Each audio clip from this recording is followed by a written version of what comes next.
Uh, so I'd be interested to know what it is that you all came up with in relation to the assignment, both with respect to what the potential forms of resistance might be and how you would counter them in an effective science communication strategy. Uh, so I don't know. I mean, I don't know who was in which group, but if folks want to volunteer and say what it is that they talked about and what they were thinking about, we can have kind of an open discussion about that.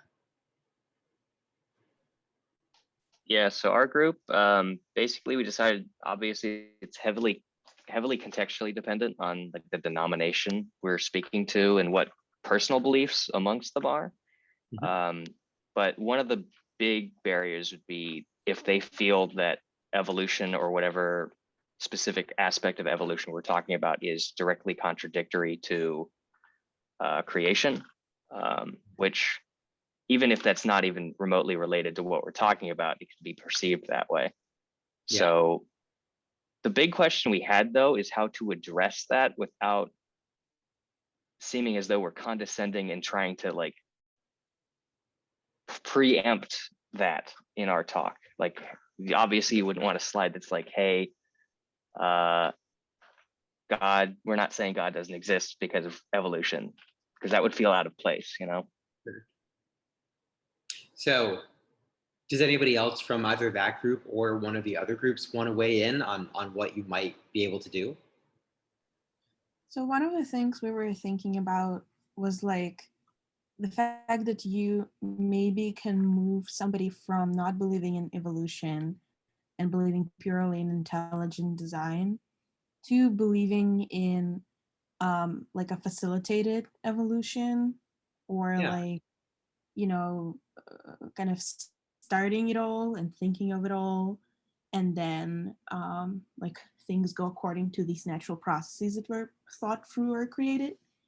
So we were thinking that you can engage on that and move people up to that point, but we weren't sure if you can move people beyond that, because it feels like moving people beyond that would, as I think the previous person pointed out, kind of start contradicting potentially existence of God.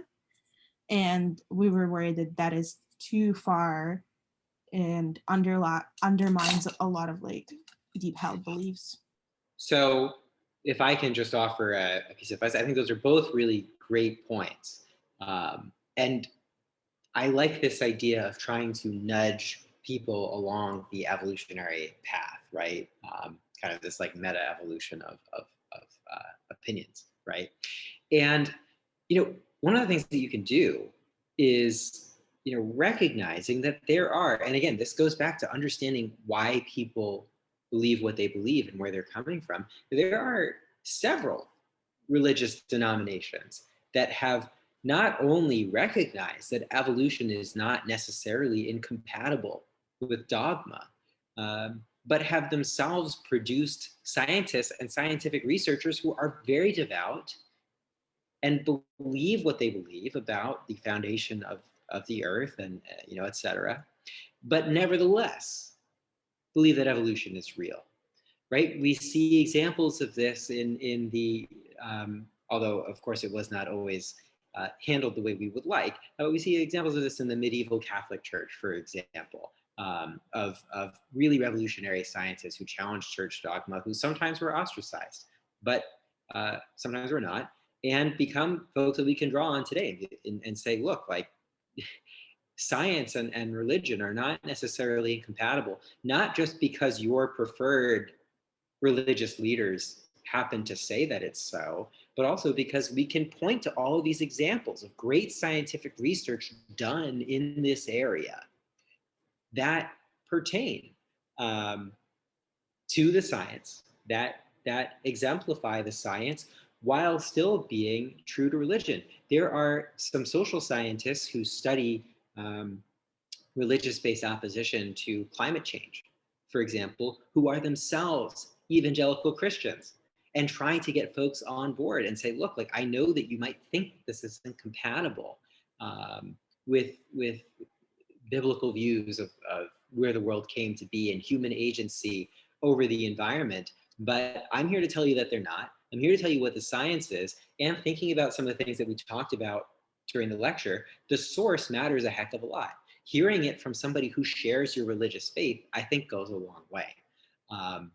So those are some strategies that I like to throw out there. Did anybody else have any other thoughts? So it was interesting that you're talking about this, about the whole sort of sharing the religion and stuff. I was thinking of a way to do it and then found myself getting backed into a wall, which shows what a complicated balance this is. But I was thinking, okay, there are certain things about evolution that might, be theologically uncomfortable to certain denominations of Christians. So it's almost like, how can we explain evolution in a way that does show that it's not incompatible with said theological convictions? So one of the things that I was thinking of is the opposition of evolution, because it might go against the idea of intelligent design, or the fact that, God created things to be perfectly, adapted to their environments. And then I was trying to construct this theological argument, being like, oh, look, it might not have been a direct process for, all these wide variety of animals to be, adapted to their environments. But look, through the process of evolution, you get all these crazy adaptations and stuff that allow, the animal to be adapted to this environment. But then I went and thought about that again, because that in some ways might be sacrificing some accuracy of the science, because it suggests that evolution is a more directed process. Like, oh, it didn't happen all at the same time, but it was on the way to being more adapted, which then I realized, like, no, evolution is a random process. It's just the stuff that works gets picked. So it's like, how do you do it in a way that backs up, or at least doesn't make their theological convictions uncomfortable, but while also still not, sacrificing accuracy of the process? Absolutely, because we don't want to do that. And I think many people, I know from experience, people who will sometimes listen to the things that I say and recommend, and they'll be like, oh, you're saying that we should sacrifice the science. I'm not saying that. It's hard, right, to make the science and, in this case, the theology work with one another. But let's consider one of the alternatives that I threw out in the lecture as well, which is this idea that we can kind of deflect away from the science a little bit. We're not saying something that's untrue, but we can maybe take the science out of the equation a little bit while still talking about it, which I know sounds paradoxical. But think about it this way. We could talk about the other elements of religious dogma, again, based on knowing our audience, that are not necessarily impacted by what it is that we are about to talk about. We make an effort to first engage with people and say, look, we're coming from the same place. We agree about X, Y, Z, alpha, and beta, but here's this one thing where there's kind of a sticking point, right? Here's what I'm going to talk to you about that isn't necessarily consistent. If you can shore up some amount of trust with your audience and say, I believe what you do in a lot of different ways, or at the very least, what you believe about the foundations of the earth, what you believe about fill in the blank, is not necessarily incompatible with science. But here's one area where maybe things get a little bit gray. I think that buys you some latitude as a science communicator in order to be able to make those arguments. Because what so many of you have done thus far, and I think is a very noble thing, but it's still a little bit resembling speaking to people the way that scientists speak to one another. Try to say, how can we make the scientific facts fit within this framework? And what I'm trying to encourage us to do is to think outside of the box a little bit and say, like, maybe we don't have to fit the facts to the framework. Maybe we can just impose a slightly different framework. Maybe we can try to shore up. Oh, do I hear something? Oh, sorry, that's me. I've got a question for you here, Matt. Yes. So is there a way here that, because it sort of came up in our group as well, about the idea of learning together, or that, we don't have all the facts, and facts are constantly being collected and generated, and data is being generated, and science is being conducted actively all the time. So how do we would this go over well to say that, hey, we're in this together, we're learning together, so Yeah. this is what we know, and you know, let's try to work with that. Oh, well, you perfectly preempted the second half of the talk, because that's Oh. exactly what we're going to talk about. Excellent. I Great. think so. If you don't mind me putting a pin in that and returning to it, but that's what I'm going to focus on for the second half. But yes, I Awesome. think absolutely that can be a toolkit in the arsenal. Awesome. Thank you. Yeah, no problem. Anyone else before I turn to the second half of the lecture here? Cool. Somebody from my group had a really cool idea, and I was hoping that they would speak up, but they haven't, which was to talk to the religious leaders on the campus before you give your lecture and just be like, hey, where are you guys coming from? Like, what do you think the issues might be? Yeah. What are the things that are important to you? What do you tend to cover in your sermons? Stuff like that, just so that you can like get on the same page and have a similar, similar message. And then if you're getting resistance, you can even be like, well, I discussed this with Pastor blah blah, and his take on it was blah blah. Yeah, absolutely. And this works in well within this diagnosis and treatment model. It's the diagnosis phase, right? We often, my colleagues and I, do public opinion research, surveys of the American public. We try to figure out what correlates with what, right? But you can also do more qualitative, more personal approaches. We have a proposal right now for a grant application where we want to do precisely that, where we want to talk with marginalized communities in certain portions of the country and really just get to talk to them one-on-one and ask, why is it that you don't think vaccines are safe? And what might convince you? And try to build that up, scale it up into a national communications strategy that might be effective. That's exactly the type of thing you might be able to do. And who knows, maybe one of those conversations would produce a pastor or a religious leader on the campus saying, I'd be happy to go to bat for you. I'd be happy to say something about the relationship between religion and science in this case. So that's a really great approach. I think that's great. But all of it is predicated on knowing where people are coming from, which is something that it sounds really simple, and it often doesn't happen. And I am happy to talk about examples of instances in which it has not happened in the past, including the very recent past.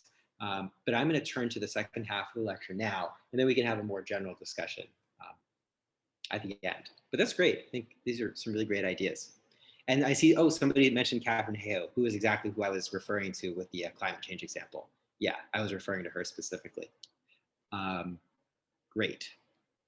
So I am going to share my screen again. So the next thing I want to talk about is, as Antika rightly mentioned, uncertainty within the process of doing science itself. How is it that we can effectively communicate the natural process of science to people? And how might we be able to leverage uncertainty as something that's a point in our favor? And that's what we're going to talk about for the remainder of our second hour here. And so uncertainty finds its way into scientific research at many different stages of the process. Here is a very, very simplified version of the scientific method on the right-hand side of your screen, just for demonstrative purposes. But when it comes to accepting or rejecting, I would like to say, reject or fail to reject a null hypothesis. But this is worded the way it's worded. We might ask questions like, how can I be expected to trust science or trust scientists when scientists themselves are constantly arriving at different conclusions about the same phenomenon? Is chocolate good or bad for you this week? Is it okay to have a glass of wine with dinner or not, right? Those are somewhat trivial examples. But then when it comes to examples such as, is it safe and or effective for me to wear a mask when out in public? And we saw this play out a lot at the early stages of the pandemic. Some of Dr. Anthony Fauci's leaked emails have been receiving attention to this, not leaked, they were FOIA'd, sorry. But some of Dr. Fauci's emails were receiving attention of this nature. But we can see here uncertainty creeping in at the stage where we're determining whether or not we want to accept or reject the results of a scientific study. How can it be the case that science collectively stands for something science, irrespective of whether or not we as scientists might think that that's the right way to think about it. But how can we be expected to trust science when science is constantly saying something different yet again? Another question we might ask is in the process of the data generation stage. How can I be certain, again, kind of the perspective of someone in the public who's determining whether or not they want to accept the results of scientific research? How can I be certain that scientists have collected data that poses a fair and accurate test of what it is they want to study? Most people in the public are not scientists, and for good reason, because even those of us who are scientists, I'm a social scientist, but I don't know how many other social scientists are on this call. I may be wholly unfamiliar with the types of data that you collect in your day-to-day life. I'm familiar with the scientific method, but I don't necessarily know what's best about what constitutes a fair test of a hypothesis, and I'm a fellow scientist. Folks in the public understandably have any number of different interests. They have any number of other different skill sets and areas of expertise. And so it's not reasonable for us to assume that the public can simply look at the results of research that we've generated and necessarily infer that the data pose the fairest and most accurate possible test. But that might breed some amount of uncertainty among those people in the public with whom we're trying to communicate about whether or not they ought to accept the results of a scientific study if they can't be certain themselves, they can't see the process themselves and understand what goes into creating a fair and accurate test. So we'll talk a little bit about that as well. And we can see uncertainty creeping in as well when it comes to generating hypotheses and formulating tests of those hypotheses.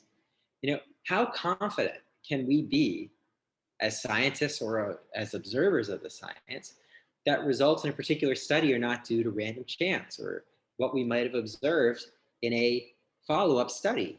This is a more basic scientific and statistical inferential question, but it's yet another area where uncertainty can creep in to the process of scientific research. And it is, in fact, kind of the core of the scientific method. Uncertainty, challenging certainty, I should say, and what we think we know to be true. So before we can talk a little bit about how it is that we might best effectively communicate uncertainty and then use potentially uncertainty as a tool in our toolkit to effectively communicate science, we need to talk a little bit about what the public thinks about science and scientists. Because in so many of the elements, I only shared 3, but in all 3 of the elements that I've shared here, there's a really simple answer to how we can get the public to accept uncertainty in scientific research. If they were to simply defer to scientists, to people who claim to have expertise in a particular area, well, then it might not matter if you don't know all the, let's go to this slide here. It might not matter if you don't necessarily know what data would be the most optimal data to pose a fair and accurate test of what it is the scientists want to study. Or we could accept as true this idea that, okay, science has changed a little bit in their orientation toward a recommendation for, I don't know, whether or not it's great to have a glass of wine at dinner every night, right? If we're more deferential to science and scientists as a public, we might be more willing to accept that uncertainty.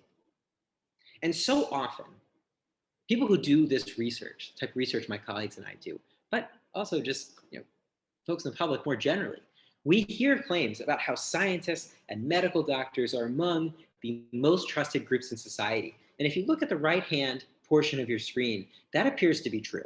In regular tracking polls that the Pew Research Center has been doing for quite some time, the General Social Survey, which is run out of the University of Chicago, Newark, they've been tracking this since the 1970s. The public consistently tells us that they have at least some amount of trust in the scientific community. And when we add up the number of people who have some trust, which isn't necessarily a ringing endorsement, but it's not opposition. when you add up the number of people who have some trust and then a high level of trust, you consistently find that in excess of 75% of the American public have trust in the scientific community. So is that sufficient? Is that all we need to effectively communicate uncertainty? And I would argue that the answer is no, for two reasons. The first is that 75% who are at least somewhat on board doesn't account for the fact that, well, a certain proportion of that 75% are people who have mixed feelings about science that are on balance positive, but aren't wholly positive. And it doesn't account for the fact that there's a remaining 20 or 25% of people who do not share that view, who are distrustful of science. And that 20 to 25% of the public, sure, it's a minority, but if you need 70% of American adults to vaccinate against a global pandemic, well, then all of a sudden 20% is sounding pretty impactful, isn't it? So that's the first thing to take into account. The second is that aggregated assessments of opinion can mask really important micro foundational differences that are lurking underneath the surface.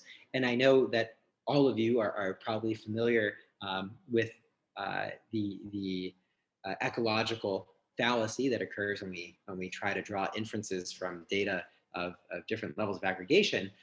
But aggregate levels of support for scientists might mask differences that lurk underneath the surface, such as partisan differences. If you look in the same study that was conducted by the Pew Research Center in 2019, where they found that 86% of Americans had at least somewhat positive views toward the scientific community, which again isn't everyone, and it doesn't imply that everybody has a positive view, or a wholly positive view, I should say. But you see pretty big differences among partisans that, now these are the dark shaded bars here, people who express the strongest levels of trust in the scientific community, the dark shaded bars, 43% of Democrats are likely to say so, whereas just 27% of Republicans say the same. And overall, trust among scientists, or trust of scientists among Democrats, is higher than it is among Republicans.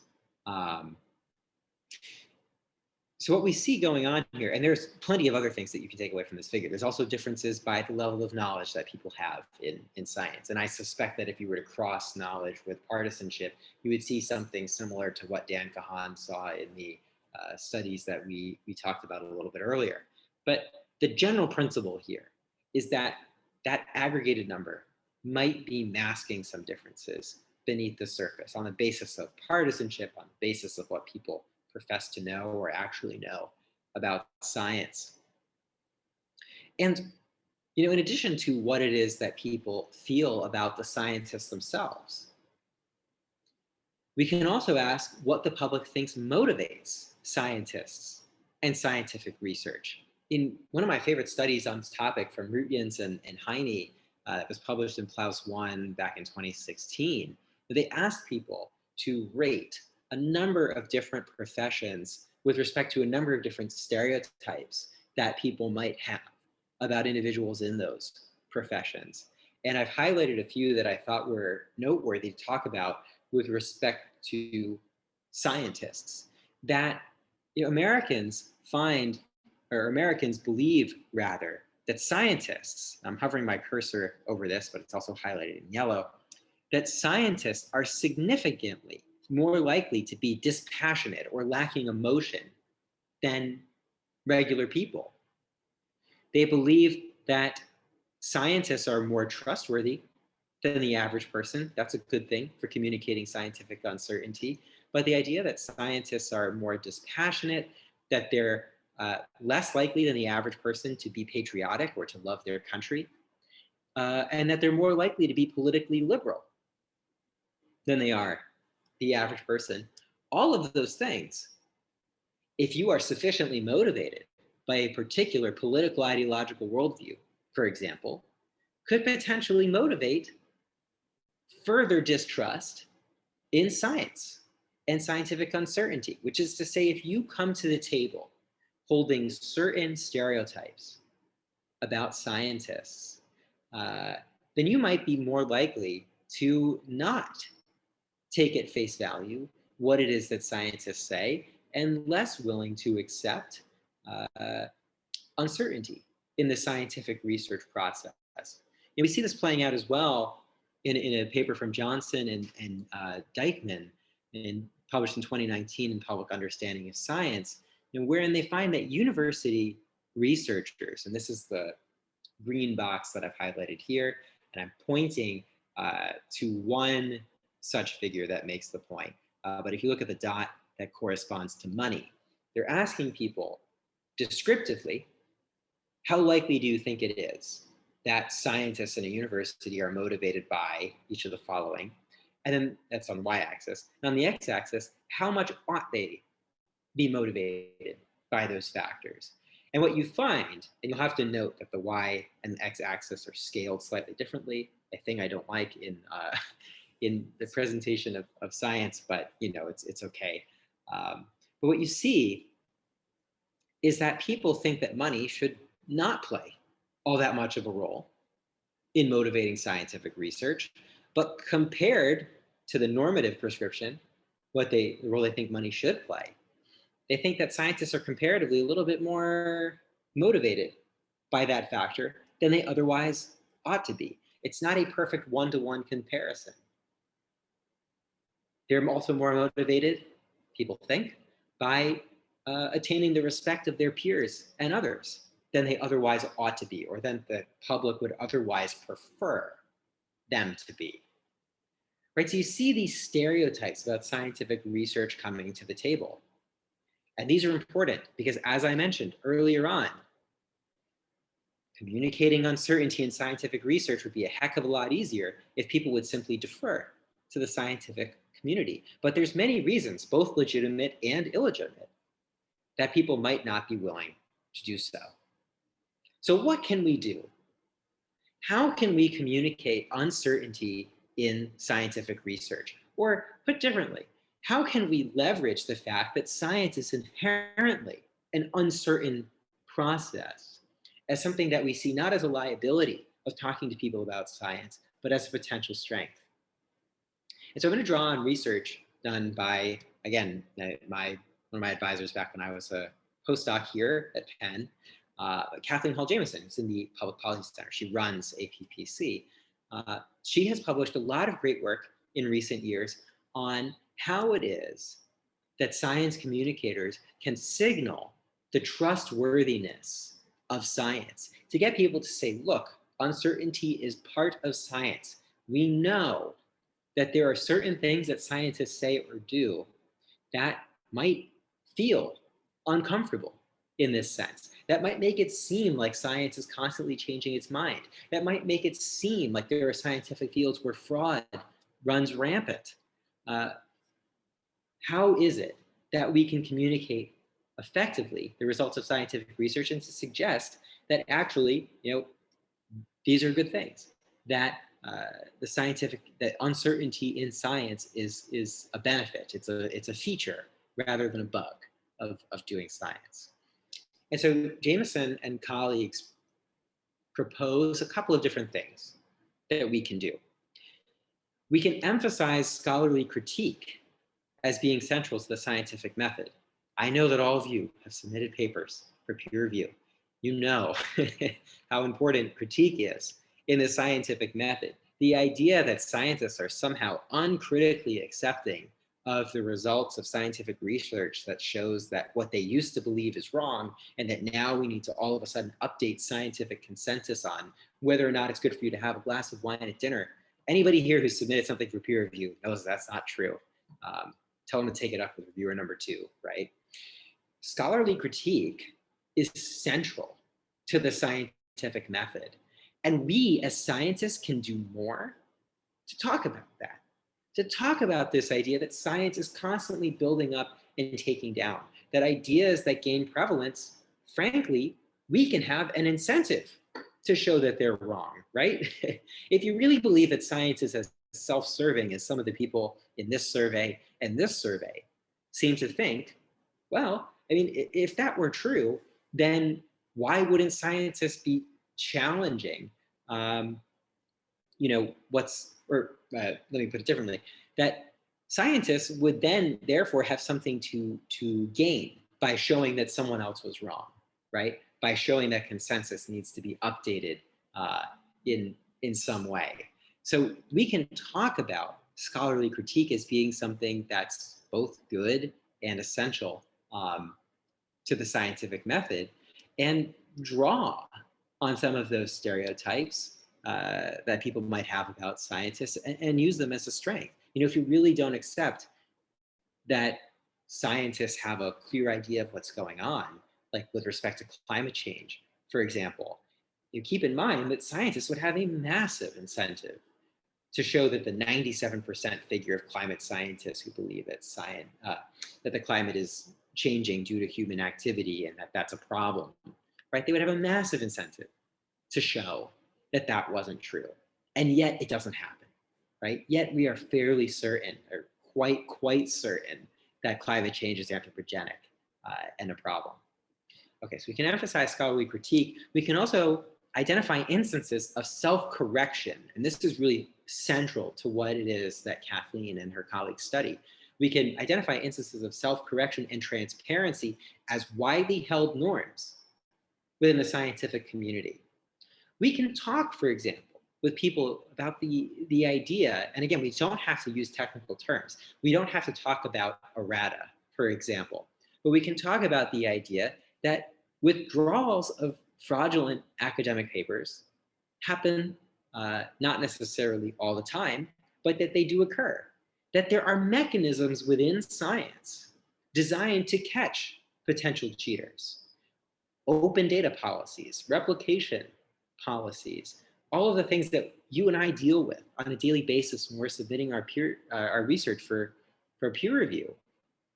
We don't want to talk about them in those jargony terms, but we can do the hard work of explaining to folks what it is and how it is that the scientific process operates in ordinary language. And, spoiler alert, this is something that I'm going to ask you to do for the homework assignment, which I'll talk about in a little bit. We can also talk about replications. We can talk about journals that are devoted to the publication of null results. I don't know what fields all of you are coming from, but I know that in my home discipline of science, there are entire journals now being established to publish null results to avoid the file drawer problem of publication bias. These are all things that we can make an effort to talk about with people.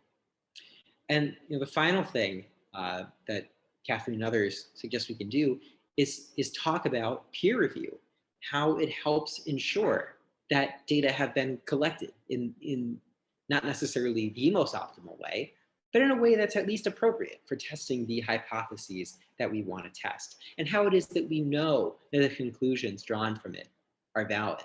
And again, we can talk about open data here. We can talk about the fact that materials and code are more and more being something that's publicly available. And as more Americans learn the basics of coding and learn the basics of data structure and that kind of thing, this becomes something that is kind of a little d democratic aspect of science, that anybody can go on GitHub and download replication data for a scientific study and see it with their own eyes. Again, of course, the overall majority of people are not going to do this, and may not even have the tools to be able to do this. But emphasizing the fact that it's something that can be done is something that I think can go a really long way. And of course, emphasizing peer review as double blind. There's a lot of folks who don't recognize that when we talk about peer review, having someone who is your peer assessing the quality of your work, and maybe this is a flaw with the way that it's named, right? Peer review, but it kind of sounds like something that occurs over a lunch, which is not what happens for anybody who's submitted something to an academic journal before, right? It's double blind in many cases. You don't know who's submitting something if you're a reviewer, and you don't know who's reviewing you if you're someone who's submitting something out for publication. But making those points clear, making an effort to talk to people more about the process by which science occurs. And to use the terminology that Ambika used in her question, we can talk about the fact that we are kind of learning together. We saw this at the beginning stages of the coronavirus pandemic. There was a lot we didn't know. There was a lot of uncertainty. And I think one mistake that science communicators sometimes make is viewing that as problematic, as saying, okay, we need to come across as very, very certain that something is true. Because if we express any amount of uncertainty, people are going to doubt the science. And I don't know that that's necessarily the way that people think about it. That we can talk about uncertainty as being essential to the scientific process. We can get people on board with uncertainty as central to science, well, then it stands to reason that they might not then see uncertainty as a bad thing at the outset of a global pandemic, for example, when we don't have all the answers right away. And we certainly don't have all the answers right now, even.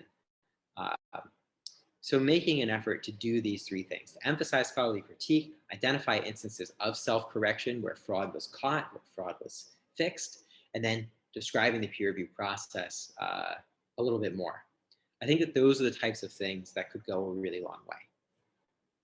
So just to give you a little bit of a heads up about the homework assignment that I proposed, and I think it will take this form more or less.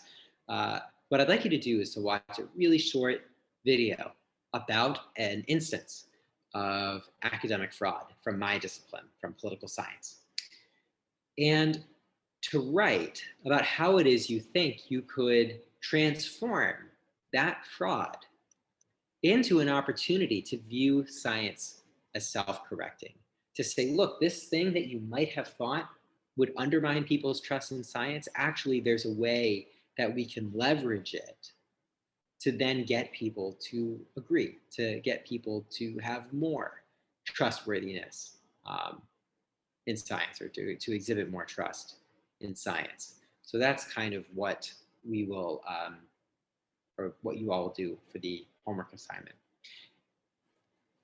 I'm going to stop sharing my screen and open things up for general questions and discussion. And I know that there were some questions in the chat, so I'm going to put those up. Oh yeah, Sonia mentioned you can talk about pre-registering studies. Yes, absolutely. That's a great thing to do. So I'm going to go back to the beginning here. Let's see. Well, lots of examples of people pointing out scientists who were Christian or very devout. So Michael Corey asked, things like anti-vaccine group being the high purity groups, this is in respect to what I talked about at the end of the first half of the lecture, makes sense post hoc. But how do you identify values that people hold ahead of time that might not be outwardly obviously connected? That is, more subconsciously influencing their opinions in order to better persuade them? So that's a great question, Michael.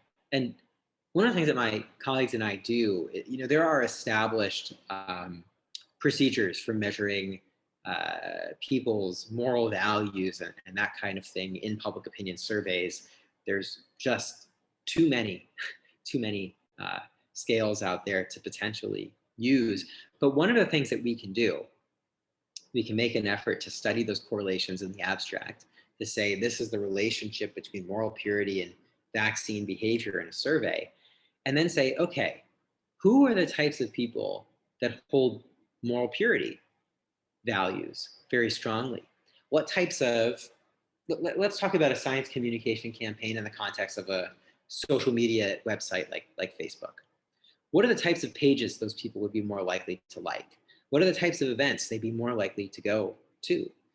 If we know something, and psychologists would argue, I think we know a heck of a lot about people's behaviors in related areas based on their values, then we can say, okay, we have some sense of where we are comparatively more likely to find people who believe X versus Y.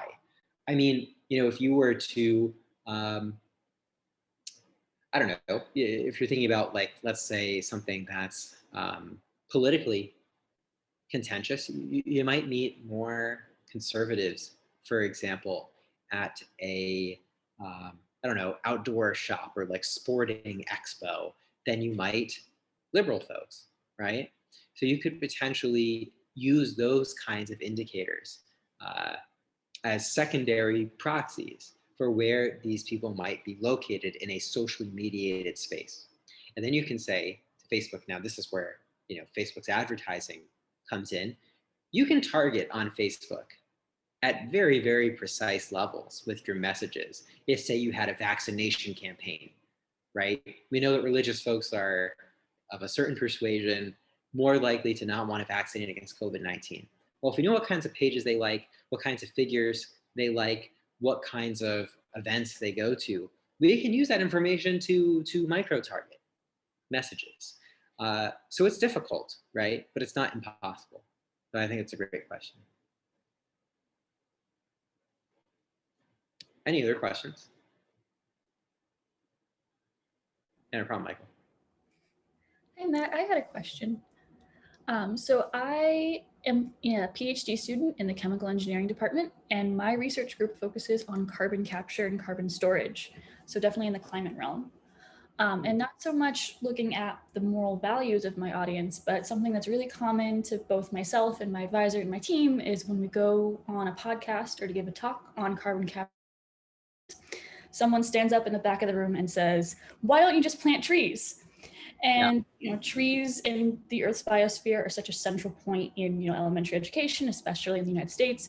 But I kind of have to rewrite what they think they know as science and put it in a much broader context, and then convince them of whatever it was that I was invited to talk about. So do you have any advice for that kind of a scenario? Well, I mean, it sounds like you're handling this very well, right? Because you are making an effort to say, okay, I understand where you're coming from here. I've heard this a million times. A lot of people believe, that this particular thing would be true or would be beneficial. And here's how I can present the science in that context. I mean, so there's something we didn't talk about as much in this lecture, but there's a lot of work coming out right now on what's known as pre-bunking or inoculation. And this, of course, is a reference to vaccines and the psychology of inoculation. But the general idea is, like, if we know, based on our previous experiences, that people are drawing a link where a link doesn't need to be drawn or ought not to be drawn, we can begin a podcast by saying, why shouldn't we plant more trees? Or why is that not the solution that I'm going to talk to you about today? And use that as the basis of knowledge to then say, if you're the type of person who thinks that this is the solution, actually, the solution I'm about to give you is better for X, Y, and Z reasons. And this is where my knowledge ends, because I'm not a subject matter area expert, right? I don't know what those arguments are, but you do, because you're the expert in this area.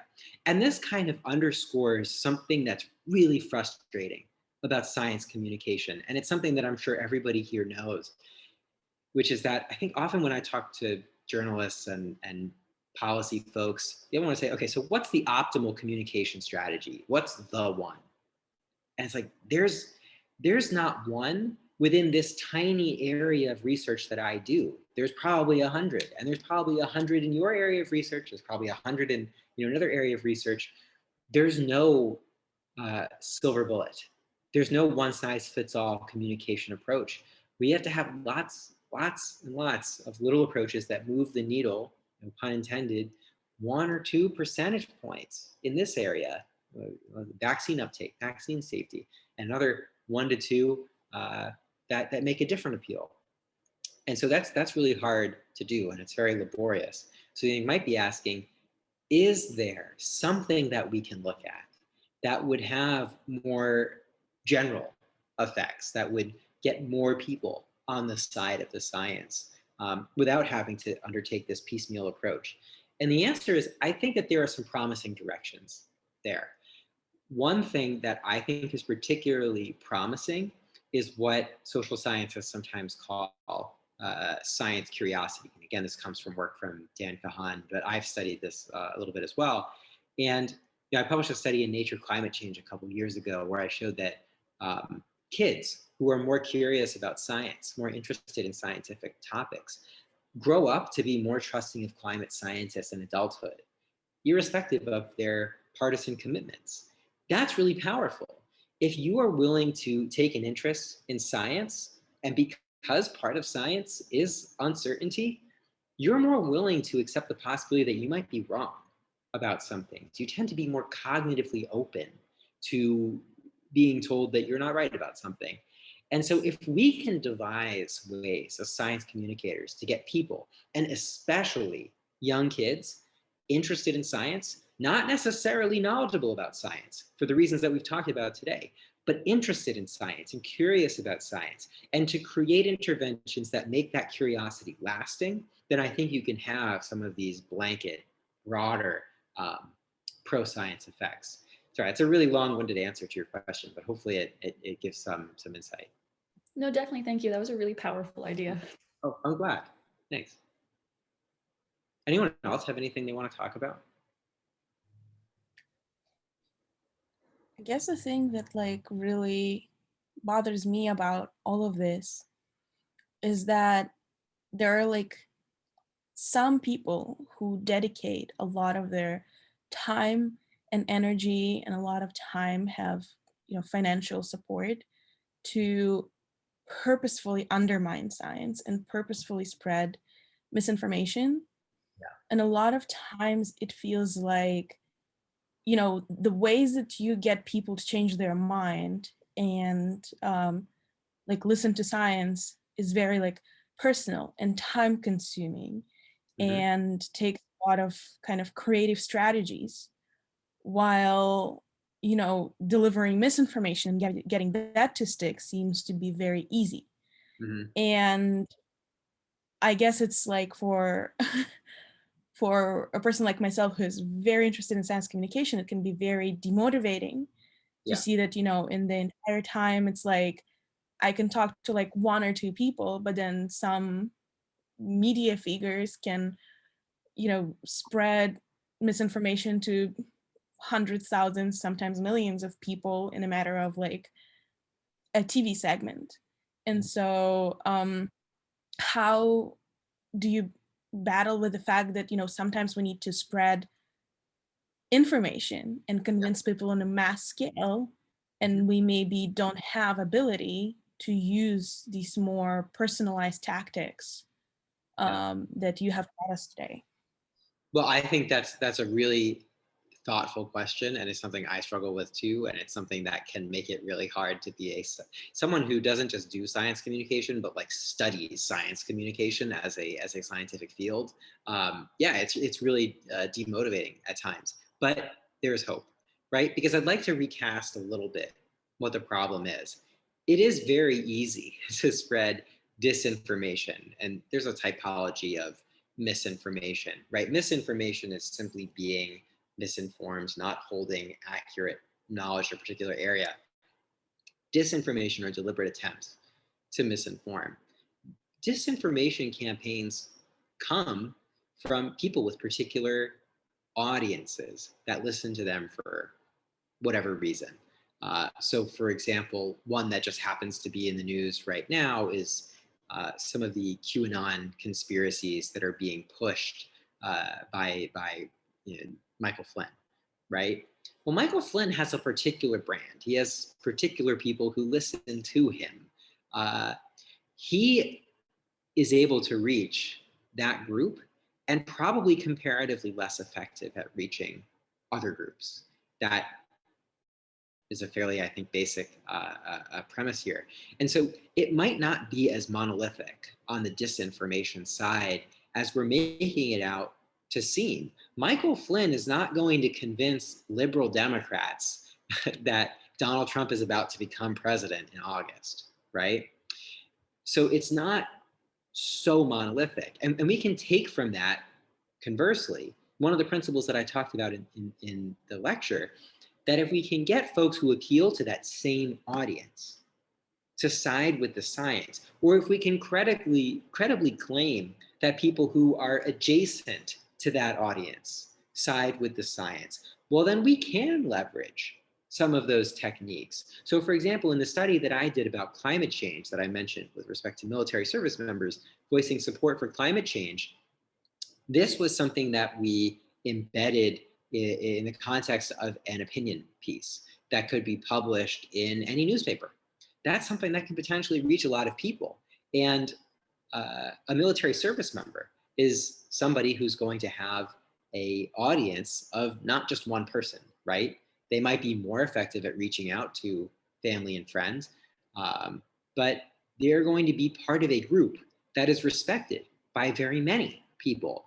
So to use the language that we often use in science communication, it is possible to scale up these techniques. I think it is, for all the reasons you said, Alice, disconcerting that, it seems like misinformation spreads so easily and the facts don't spread quite so easily, but there are ways to scale up. And I think we do need to recognize that the spread of misinformation isn't as one-sided and monolithic as it might seem. But yeah, it's a great question. I saw there was a question in the chat. So most scientific disciplines use frequentist hypothesis testing style tactics, but it feels like humans are more naturally Bayesian reasoners. And speaking for myself, I sometimes struggle to really internalize, this is from Stephen, by the way. I struggle to really internalize what those results mean. Do you have any thoughts on conveying what statistics actually mean to lay people? The difference between confidence and effect size and the benefits of drinking red wine, for example. Yeah, so, we're certainly not going to be able to turn the public into Bayesians, right?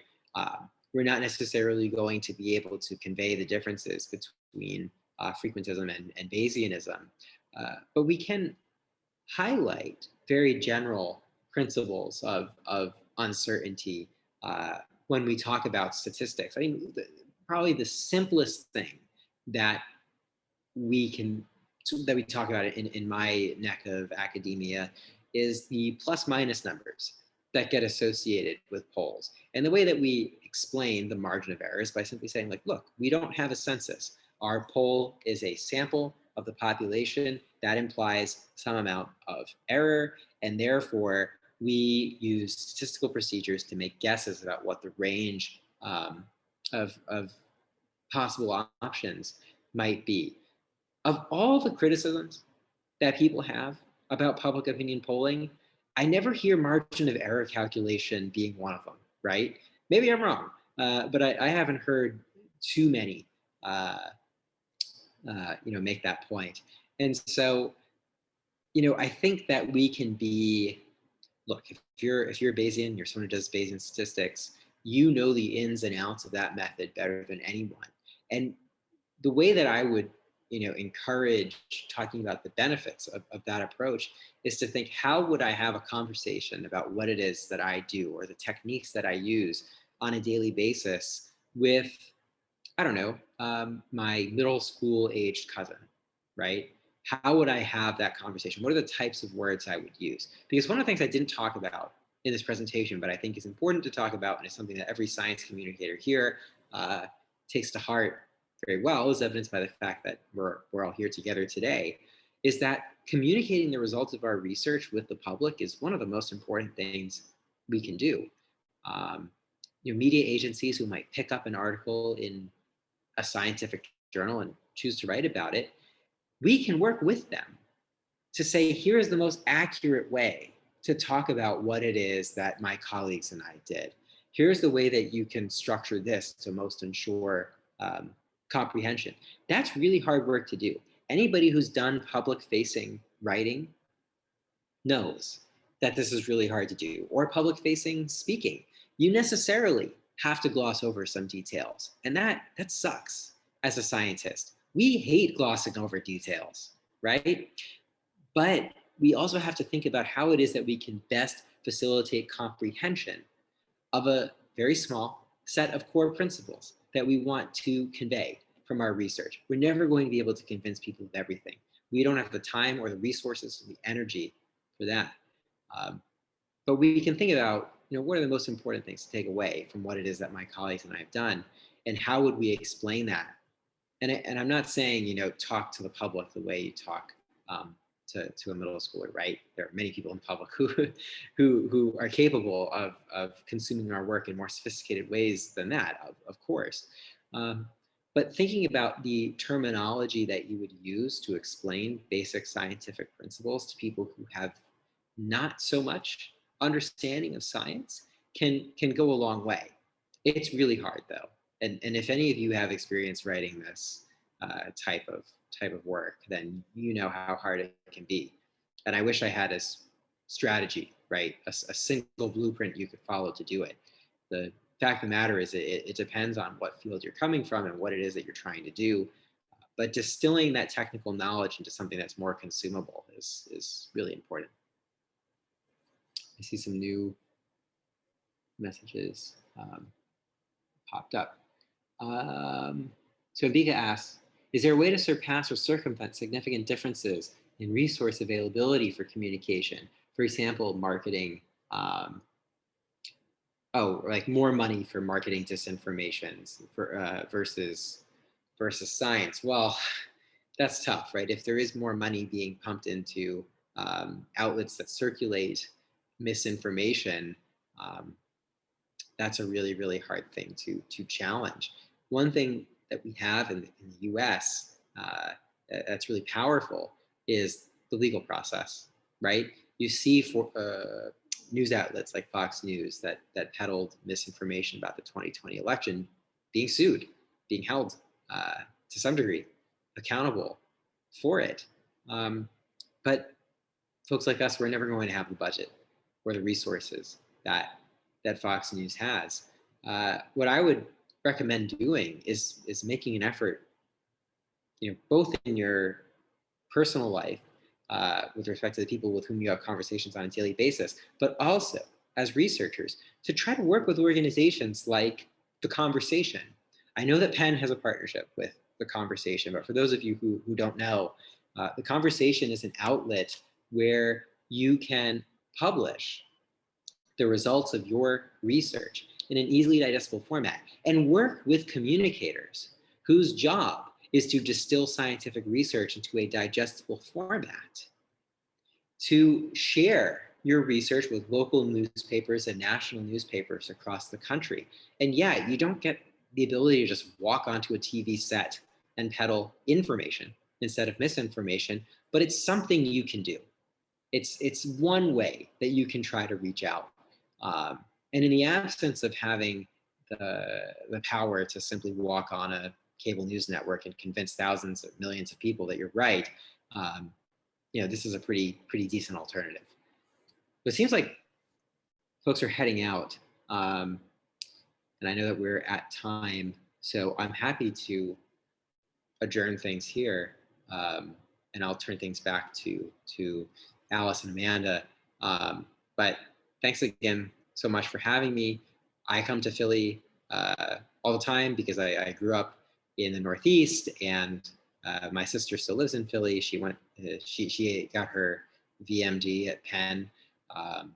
So if you're ever in Philly and I'm ever in Philly and you want to talk about science communication, I'd be happy to get coffee sometime. Okay, thanks again for having me.